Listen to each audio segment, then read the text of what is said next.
Dementia Researcher with a blog and a rating. Every now and again, a little Twitter storm blows up. It probably isn't big enough to be given a name yet, however, its underlying cause is worth talking about. So in this blog, I want to talk about Dementia Champions, their work, living well with dementia, and the overall narrative of how dementia is perceived. Over the years, I've had the privilege of working with some truly inspirational people who've been diagnosed with different forms of dementia. I'm not a clinical researcher, which means the fact that I even know these people is mostly because, after they received their terrible news, they waved, shouted, jumped up and down, reached out, turned to social media, and decided they would not go silently into the night. Many of these people have become champions, presenters, and charity ambassadors. They have written books and become shining examples of everyone who wants to highlight how it's possible to live well with dementia. However, these people are not typical of the 100,000 people who receive a diagnosis in England every year. They are extraordinary people who use the time they have to show just what is possible.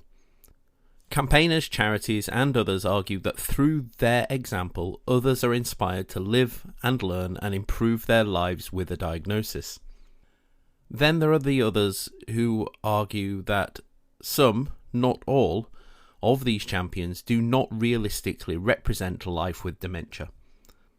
They argue that some of the individuals proudly wearing their champion badges may have been misdiagnosed.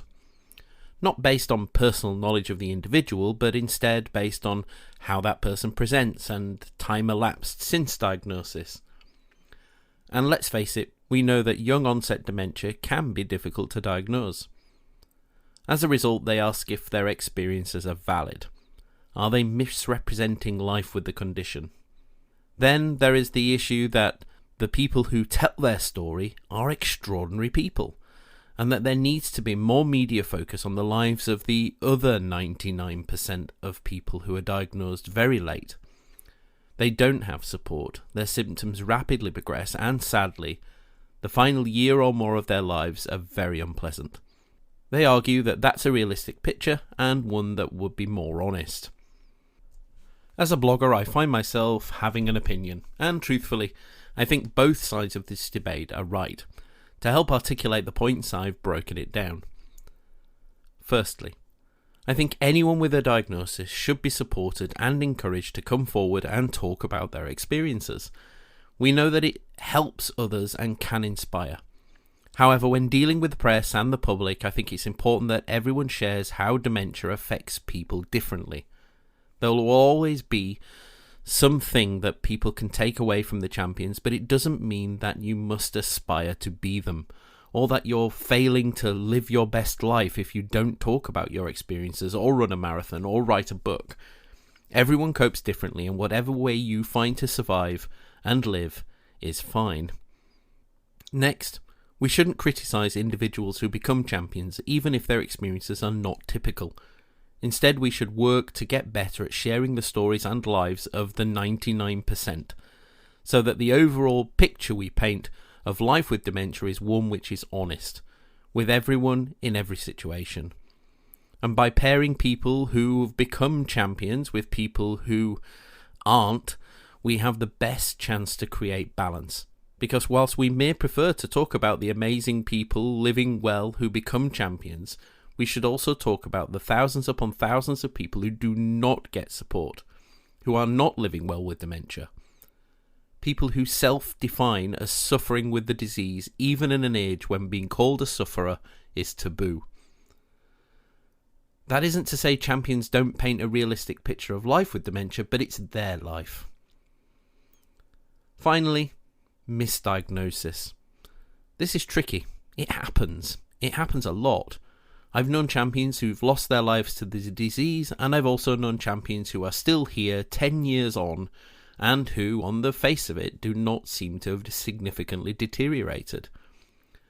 We know that dementia affects everyone differently and at different speeds, but we also know that our ability to accurately diagnose young onset dementia 10 years ago was probably lacking, although it is getting better. I don't think we should question the motives of our champions, but instead support an honest dialogue, because a discussion about diagnosis, its impacts and aftercare is important too. Some people deteriorate slowly, particularly champions who are doing all the things we talk about to delay onset, keeping active, changes to diet, exercise, etc. And others will have been misdiagnosed.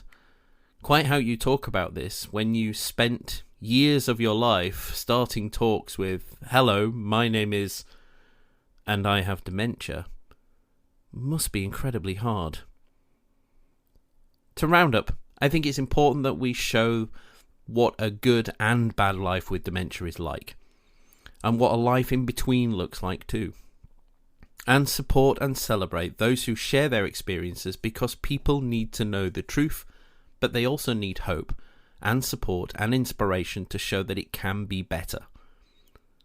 I don't have dementia, and there are lots of people better qualified to discuss this topic, but I have met lots of people living with the disease and their carers and loved ones who have taken time to share their experiences with me, and I want to thank them for taking the time.